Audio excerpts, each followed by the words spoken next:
How's it going, everybody? And thank you for joining me on Out of the Bothros for Weekly Word Wednesday.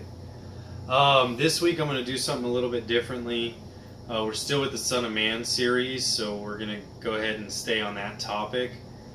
And before I started just giving my opinions on it, as far as Jesus and everything, I wanted to go ahead and maybe read from some other people's ideas and maybe get some outside perspectives for what other people believe about that situation as well, and the topic of the Son of Man. So I actually just went ahead and pulled this right off of Wikipedia. I know it's probably not the best source for everything, but it seems like they did a pretty good job as far as the way that they illustrated everything. They gave multiple perspectives out of here as well. So I'm going to go ahead and just go off of here. So it starts off, Son of Man is an expression in the saying of Jesus in Christian writings, including the Gospels, the Acts of the Apostles, and the Book of Revelations. The meaning of the expression is controversial. Interpretations of the use of the Son of Man in the New Testament has remained challenging, and after 150 years of debate, no consensus on the issue has emerged among scholars. The expression the Son of Man occurs 81 times in the Greek texts of the four canonical Gospels and is used only in the saying of Jesus. The singular Hebrew expression Son of Man, Ben Adam, also appears in the Hebrew Bible over 100 times. The use of the definite article in the Son of Man in the Koine Greek of the Christian Gospels is original, and before its use there are no records of its use in any surviving Greek documents of antiquity exist. I'm probably going to butcher this name, but Giza Vermes has stated that the use of the Son of Man in the Christian Gospels is unrelated to the Hebrew Bible usage.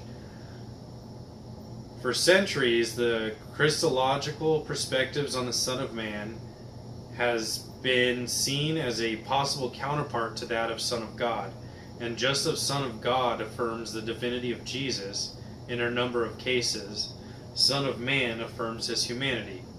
However, while the profession of Jesus as the Son of God has been an essential element of Christian creed since the apostolic age, such professions do not apply to Son of Man, and the proclamation of Jesus as the Son of Man has never been an article of faith in Christianity. So that little intro there seems like it was just kind of giving some ideas on really the fact that Son of Man isn't a big topic that's brought up a lot of the times as far as our faith in Christ and what he's done for us and everything like that. It's not necessary for being saved or anything like that as far as the church is concerned and everything like that in the mainstream philosophical or theological ideas that they have. So we'll continue here. So it's going to go over the etymology and usage of the word or the phrase itself. So in the Greek of the New Testament, the Son of Man, let's see if I can even pronounce this, ho huos tuo anthropao, I don't even know. The singular Hebrew expression Son of Man, Ben Adam in Hebrew, also appears over 100 times in the Hebrew Bible. In 32 cases, the phrase appears in intermediate plural form Son of Men, human beings. The expression the Son of Man appears 81 times in the Greek of the four Gospels, 30 times in Matthew, 14 times in Mark, 25 times in Luke, and 12 times in John. However, the use of the definite article the Son of Man is novel, and before its use in the canonical Gospels, there is no record of its use in any of the surviving Greek documents of antiquity. So it's kind of just repeating what it said there before. In the Christian scriptures, Jesus uses a reference for himself more than the Son of God. The attributes given to the Son of Man in the Christian scriptures seem to correspond with those found in the book of Daniel of the Hebrew scriptures. Daniel 7:13 through 14. As I watched in the night vision, I saw one like a son of man coming with the clouds of heaven, and he came to the Ancient One and was presented before him. To him was given dominion and glory and kingship, that all peoples, nations, and language should serve him. His dominion is an everlasting dominion that shall not pass away, and his kingship is one that shall never be destroyed. The New Testament claims in Revelation that Jesus will come to the earth on the clouds of heaven, and that he will be given unending dominion and authority. It describes him as the ruler of the kings of earth, to be served and worshipped by all nations, people, and language groups. So again, Giza Vermes has stated that the Son of Man in the New Testament is unrelated to the Hebrew Bible. Vermes begins with the observation that there is no example of the Son of Man in the Hebrew sources, and suggests that the term originated in Aramaic, Bar Nash or Bar Nasha. He concludes that in these sources, Son of Man is a regular expression for man in general, and often serves as a definite pronoun, and in none of the existent texts does Son of Man figure as a title. The occurrence of Son of Man in the Synoptic Gospels are generally categorized in three groups: those that refer to his coming as an exaltation, those referring to his suffering, and those referring to now at work, referring to the earthly life. The presentation Son of Man in the Gospels of John is somewhat different from the Synoptics. In John 1:51, he is presented as contact with God through angelic instrumentality. In John 6:26 and 6:53, he provides life through his death, and in John 5:27, he holds the power to judge men. So here it's kind of referring to the fact that it's a possibility that maybe Son of Man isn't from the Old Testament Hebrew, that it may be Aramaic, and maybe a regular common term that's used for mostly everybody. I don't exactly agree with that, because they're trying to use just the fact that the word "the" comes before Son of Man, as it didn't in the Hebrew Ben Adam. That's literally just Son of Man without the "the" in front of it, so that's kind of where they're getting their discrepancy there.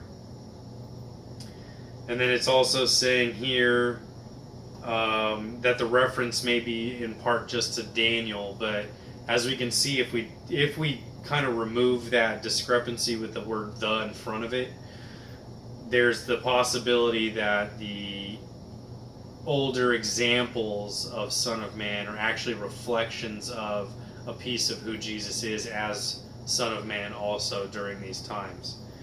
So we'll continue with the New Testament references. Synoptic Gospels.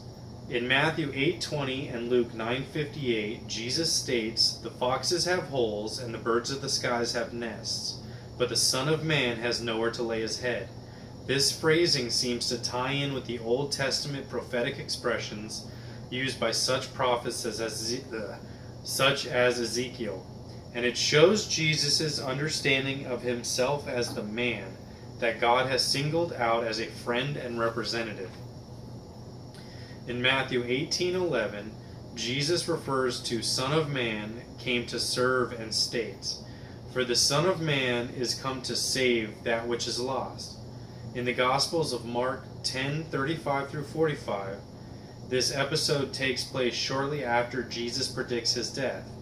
Mark 2:27 through 28, Matthew 12:8, and Luke 6:5 include the Lord of the Sabbath pericope, where Jesus tells the Pharisees, "The Sabbath was made for man, and not man for the Sabbath, so that the Son of Man is Lord even of the Sabbath."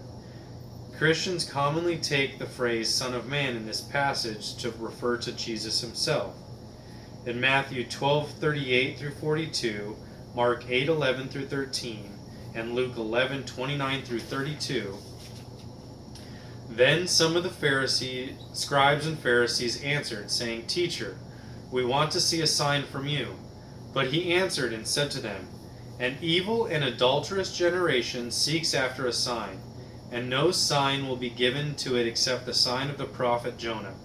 For as Jonah was 3 days and 3 nights in the belly of the great fish, so will the Son of Man be 3 days and 3 nights in the heart of the earth. The men of Nineveh will rise up in the judgment with this generation and condemn it, because they repented at the preachings of Jonah. And indeed, a greater than Jonah is here. The queen of the south will rise up in the judgment with this generation and condemn it, for she came from the ends of the earth to hear the wisdom of Solomon, and indeed a greater than Solomon is here. Most scholars and theologians agree that the use of the Son of Man in this pericope is consistent with the self-reference. So there it's just trying to say that just Jesus is referring to himself in the way he uses it. And we can kind of see here that this example of just this verse here actually shows that Jesus did have reference to the Old Testament Bible, or what would have been the Torah. And so it would make sense that when he uses that reference, he's using it in the way that most people would understand it. So we'll continue with just the verses here. In Matthew 13:37 through 41 and 42, he answered and said to them, He who sows the good seed is the Son of Man.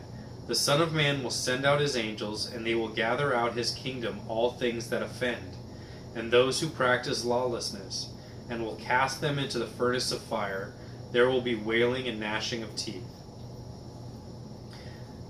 So Luke 18:31 through 34, Mark 10:32 through 34, Matthew 20:17 through 19. Then he took the 12 aside and said to them, Behold, we are going up to Jerusalem, and all things that are written by the prophets concerning the Son of Man will be accomplished. For he will be delivered to the Gentiles, and will be mocked and insulted and spit upon. They will scourge him and kill him, and the third day he will rise again. But they understood none of these things. This saying was hidden from them, and they did not know the thing which were spoken. Mark 8:31 through 32 and 38 states, He then began to teach them that the Son of Man must suffer many things and be rejected by the elders, chief priests, and teachers of the law, and that he may be killed and after 3 days rise again. He spoke plainly about this, and Peter took him aside and began to rebuke him. If anyone is ashamed of me and my words in this adulterous and sinful generation, the Son of Man will be ashamed of him when he comes in his Father's glory with the holy angels. Mark 10:35 through 45. For even the Son of Man did not come to be served, but to serve, and to give his life as a ransom for many. Mark 8:38 through 9:1. Matthew 16:27 through 28, Luke 9:26 through 27. Those who are ashamed of me and my words in this adulterous and sinful generation, of them the Son of Man will also be ashamed, when he comes in his Father's glory with the holy angels. And he said to them, Truly I tell you, there are some standing here who will not taste death until they see the kingdom of God has come with power.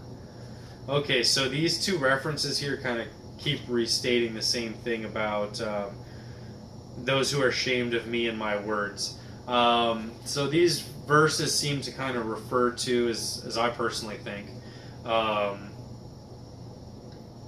that the teachings of Jesus, those people that kind of scoffed at him or rejected him, and the words that he was speaking and the things that he was teaching, were themselves the adulterous and sinful generation. They couldn't accept what he was saying, therefore they rejected it and kind of got upset about it. And so he was kind of just ashamed of them. instead of them just admitting that maybe they were having difficulties with their life and stuff like that. They kind of just laughed at him and they tortured him and then killed him. So we'll continue here with Mark 14:62, Matthew 26:64. And Jesus said, I am, and you will see the Son of Man seated at the right hand of power, and coming with the clouds of heaven. Matthew 24:30. And then shall appear the sign of the Son of Man in heaven, and then shall all the tribes of the earth mourn, and they shall see the Son of Man coming in the clouds of heaven with power and great glory. Matthew 25:31-32. But when the Son of Man comes in his glory, and all the angels with him, then he will sit upon his glorious throne. All the nations will be gathered in his presence, and he will separate them as the shepherd separates the sheep from the goats. Okay, so it referred to some of the verses there in the scriptures. Now it's going to go to John himself. And it says, the first chapter of the book of Revelations refers to one like a son of man. In Revelations 1:12-13, which radiantly stands in glory and speaks to the author, in the Gospel of John, Jesus is not just a messianic figure, nor a prophet like Moses, but he has a dual role of the Son of God and Son of Man. We're going to just kind of focus on the Son of Man and not really go into Jesus as Son of God, because we can do a whole nother separate thing there. But it's going to just go on to John 1:49-51. Nathanael answered and said to him, Rabbi, are you the Son of God? You are the King of Israel. Jesus answered and said to him, because I said to you, I saw you under the fig tree, do you believe?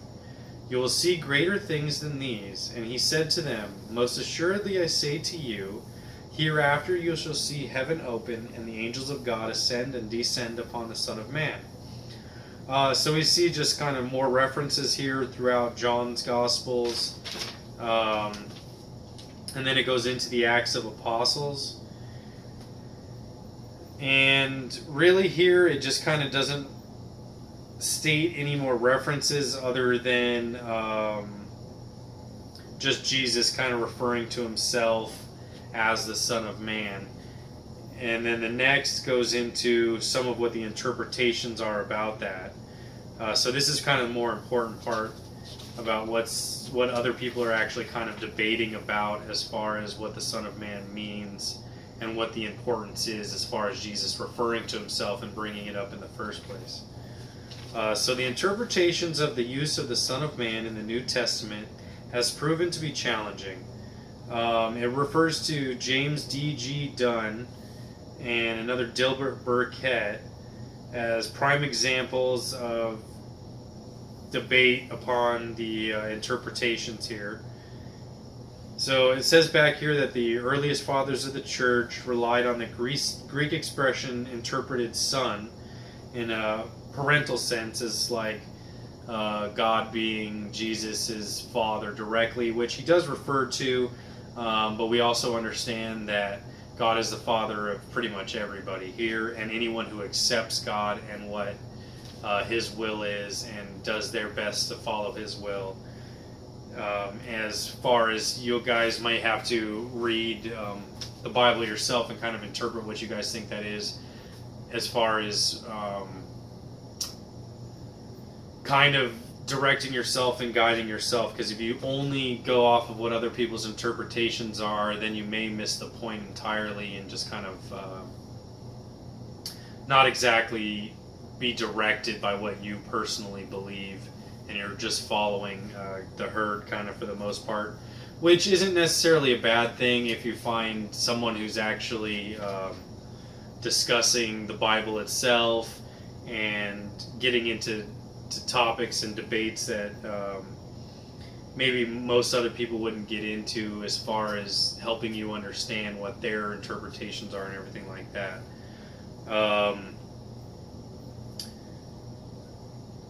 So it says that the approach continued through the Middle Ages and through the Reformation of the Protestants.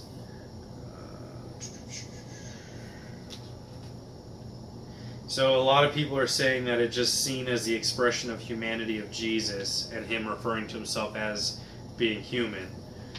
Others viewed it as him being the Messiah from the book of Daniel. And then another one's just saying that it was just kind of a idiom for him to refer to himself in kind of like the third person. So it seems like later on the Messiah view increased in popularity, which is kind of what I believe the direction is as far as what the Son of Man is.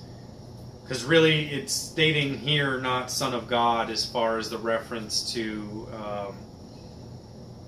God being his Father. It's saying Son of Man as man being the Father, which is kind of like an awkward reference, but that's where I get my interpretation from as far as Jesus being the person who's there to speak to all of us and to guide us through the next generation to make it through whatever storm is actually going to be coming. Because like with the references to Noah and through Ezekiel as well, they were actors who, before the storm came and before all the things actually happened, were directed by God to act out or to do some kind of task in order to first show the people what was supposed to be coming, so they could in turn choose their own way of going towards God's will or just rejecting it and then ending up drowning throughout the flood. Or as far as like with the examples of in Ezekiel with the prince of Israel, as far as, you know, him getting captured and what was going to happen like that, and with Ezekiel digging through the wall. So we'll continue here.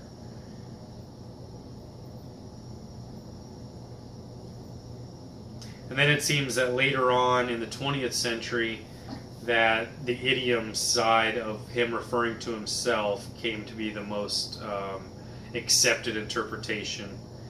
And it says, in Judaism, Son of Man denotes mankind generally in contrast to deity or Godhead, with special reference to their weakness and frailty. So just his ability to be human, bleed, die, and then pass on. Or in the terms of Ben Adam, is but a formal substitute for the personal pronoun. So just being human in general. It says in Christology, which is pretty much the science of Christianity, 69 times in the Gospels Jesus calls himself the Son of Man, which is Aramaic, which they think, again, he's just referring to himself. So it says like a lot of times that they believe he's just referring to himself as the Son of Man. As in, like, maybe he's just saying I, but there's a lot of times where he states I am or different phrases. So he uses different terminology to kind of get a point across depending on what he's trying to say. So I believe Son of Man actually is pretty important as far as his representation to what he's saying he is, that they should look back and understand what the Son of Man is as far as with their history and their religious teachings of the time. So it seems like that seems to be the main debate for the most part, is that it's either him just referring to himself, him being the Messiah, and stating that, which I believe is extremely similar to what the Son of Man was in the previous terms, as like being a watchman, having direct contact with God, and having foreknowledge that something is about to happen, and then what they should do to prepare for that. So I mean, it continues to go on and kind of just give reference to all of that. But one of the main important things to just really think about is what is a son, as far as the concept in general of being a son. I do have a son myself, so really what that and being a son, of course, having parents and everything like that, I don't think the Son of Man referred to him having any kind of parents or being directly a descendant of anyone specifically, as in the phrase of Son of Man, as opposed to Son of God or I am or anything like that, or being one with the Father. As in the Son of Man phrase, I really think he's trying to say that as a son, he carries on the lineage, the generation of the previous generation, as in when the other sons of man we see with Noah, there was a completely like a wretched generation. They were completely sinful, and so Noah was righteous in the eyes of the Lord, whatever that looked like to God at the time. So he was directed in what to do. The other people may or may not, based on the information we got from Jesus himself, may have actually scoffed at him and had a similar interpretation. We don't really know from what we know in the Bible itself, in the Old Testament. There wasn't enough information there. And then again with Lot in there as well, with him going out of Sodom and Gomorrah and that generation being destroyed, and him carrying his family out of there, Noah carrying his family out of the storm and the flood and having the boat to carry them through. We do understand that later on in Hebrews that it wasn't Noah that actually saved his family. Noah could only save himself, and the family actually had to save themselves. Same thing with Lot, but unfortunately we understand that his wife didn't exactly stick to what was told, and unfortunately what happened to her, she became a pillar of salt. And then we know through Ezekiel that he was also told to act out many things to forewarn Israel that these things were coming and what was going to happen to them based on their actions. So with that, we can see that anyone in the Old Testament that referred to themselves as the Son of Man actually was there to tell the current people what was going on, what God was doing at the time, and to help move them through, to pass through whatever the generation that was going to fall, or was the time that was changing, the new age, or whatever it is that you want to go ahead and discuss that as, that was coming forth, and what God was moving through and what he was about to do, just to give them foreknowledge so that they can choose to go with God or just end up perishing basically by not accepting what the situation was.